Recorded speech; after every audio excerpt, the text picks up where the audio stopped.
સમાજના શ્રેષ્ઠીવર્ય શ્રી કાંતાબેન, ટ્રસ્ટીગણ, સાંખ્ય યોગી ભૂતપૂર્વ બહેનો શ્રી અને મારી સાથે ભૂતપૂર્વ વિદ્યાર્થી તરીકે અહીં ઉપસ્થિત સર્વ બહેનો, હાલ રતનધામમાં અભ્યાસ કરી રહેલ સર્વ દીકરીઓ, મારા સર્વને જય શ્રી સ્વામિનારાયણ. ભૂતપૂર્વ વિદ્યાર્થીઓનું જ્યારે તેડું આવ્યું ને ત્યારે મને પણ એમ થયું કે નાના સમાજ બોલાવે છે તો ત્યારે મારે જવું પણ પડે. જો જે આજે હું એક પોસ્ટ ઉપર છું એ જો હું આભારી હોઉં તો આ સમાજને આભારી છું. હું વાત કરું તો 2020-21માં મેં પ્રથમ ધોરણ 8ની અંદર આ શાળા એટલે કે આપણે સંસ્કારધામ સ્કૂલમાં મેં પ્રવેશ મેળવેલો. 2021ની સાલ 26મી જાન્યુઆરીનો દિવસ એ જો યાદ કરું ને તો હજી પણ વિસરાતો નથી.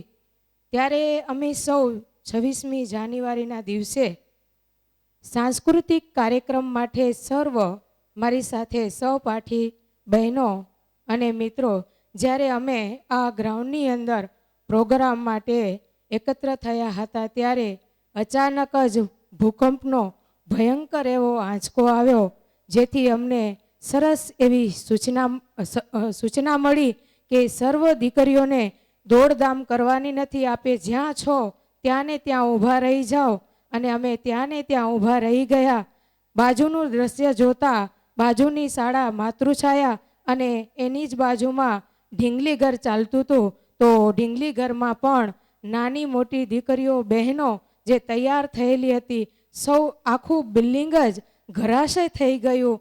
અને એ દ્રશ્ય જો એમાંથી જે ઘરાશય થયેલી બિલ્ડિંગમાંથી જે દીકરીઓ અને બહેનોને જે એને કાઢવામાં આવતા હતા ત્યારે એ દ્રશ્ય જોઈએ ને તો હજી પણ જ્યારે ભૂકંપની વાત આવે ને પહેલાં આંખમાં એ દ્રશ્ય દેખાતું. તો એવી જ રીતના હું જ્યારે ધોરણ 11માં ભણતી હતી, 2 ઓક્ટોબરનો દિવસ જ્યારે કોઈક આપણે આગળ પ્રગતિ કરીએ ને ત્યારે કોઈકનો ને કોઈકનો જો સાથ અને સહકાર સપોર્ટ હોય ને તો જ આપણે આગળ વધી શકીએ, કોઈકની રાહ હોય તો જ. એવી જ રીતના હું જ્યારે ધોરણ 11માં હતી ત્યારે 2 ઓક્ટોબરનો દિવસ હતો અને એમાંય નિબંધ સ્પર્ધાઓ ઘણી બધી સ્કૂલોમાં હાલ પણ એક્ટિવિટી થતી હોય છે. એમાંય 2 ઓક્ટોબર ગાંધી જયંતિ અને ત્યારે આપણે નિબંધ સ્પર્ધા અને ચિત્ર સ્પર્ધાઓ એવી રીતના અલગ અલગ સ્પર્ધાઓ થતી. ત્યારે ક્લાસમાંથી એક વક્તૃત્વ સ્પર્ધા માટે કહેવામાં આવતું. ત્યારે મારા ક્લાસ ટીચરે મને કીધું તારી સ્પીચમાં ભાગ લેવાનો છે.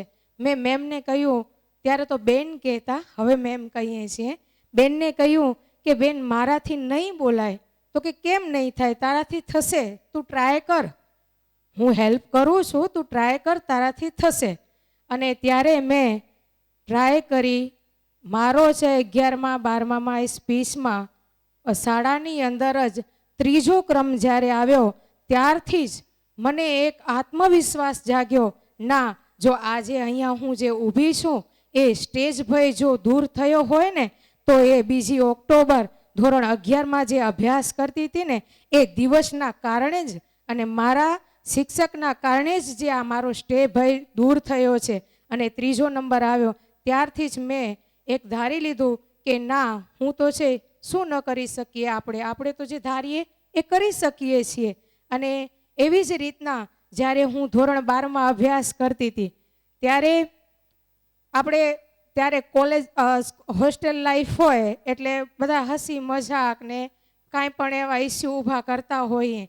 ત્યારે એમાં જ્યારે રૂટીન આપણે સ્કૂલમાં હોસ્ટેલમાંથી સ્કૂલમાં જવાનું ને રિસેસ ભોગવવાની, નાસ્તા માટે આવવાનું, પાછું આપણે જમી અને સ્કૂલમાં જવાનું, ત્યાં રીડિંગ કરવાની ને બાકીના જે લેક્ચર હોય અટેન્ડ કરવાના હોતા, એવો આપણો ત્યારનો રૂટીન હતો.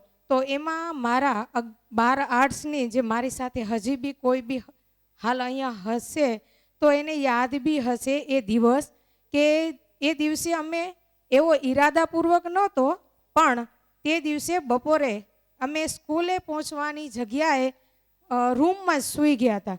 તો આખો વર્ગ ન જાય તો ખબર જ પડી જાય તરત. ત્યારે શું થયું કે સ્કૂલમાંથી એમ કે આખો ક્લાસ આ સ્કૂલમાં નથી આવ્યો તો ક્યાં ગયા? તો અમે છે આખો વર્ગ છે એ એક જ બિલ્ડિંગમાં ને સાથે હતા, તો એ સૂઈ ગયા હતા.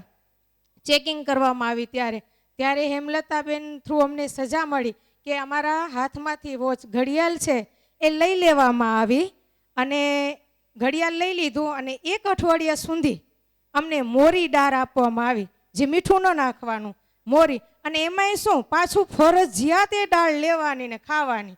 આવા સ્ટ્રિક્ટ નિયમો સહિત જો અમે આટલા ઘડાયા છીએ, આટલા આગળ વધ્યા છીએ, તો આ સંસ્થાને હું ઋણી માનીશ. બીજા ઋણી એ વ્યક્તિનો કે જે બળદિયા ગામના હતા, રવજી માવજી મેપાણી કરી.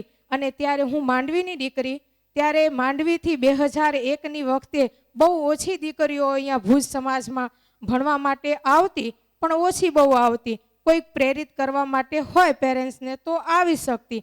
એવી જ રીતના મારા પેરેન્ટ્સને કીધું કે ના તારી દીકરીઓ તો છે ને એ જો ભણવા મૂકે ને તો ભુજ સમાજમાં જ મૂકજે. એવી રીતે ધીમે ધીમે મારા પેરેન્ટ્સ પ્રેરિત થયા, ખેતીવાડીનું કામ કરે, અને ખેતીવાડીના કામમાંથી અમને 3 બહેનોને આ જ સંસ્થાની અંદર ભણાવ્યા, અને 3 બહેનો અમે સારી એવી પોસ્ટ ઉપર છીએ. જો આભારી હોઉં ને તો આ સંસ્થાને છું, આ સમાજને છું, અને સ્કૂલને છું, મારા ટીચરોને છું કે જે આ ઘડતર કરાવ્યું છે. એને હું ખૂબ ખૂબ આભાર સાથે મારી વાણીને હું વિરામ આપીશ. અસ્તુ.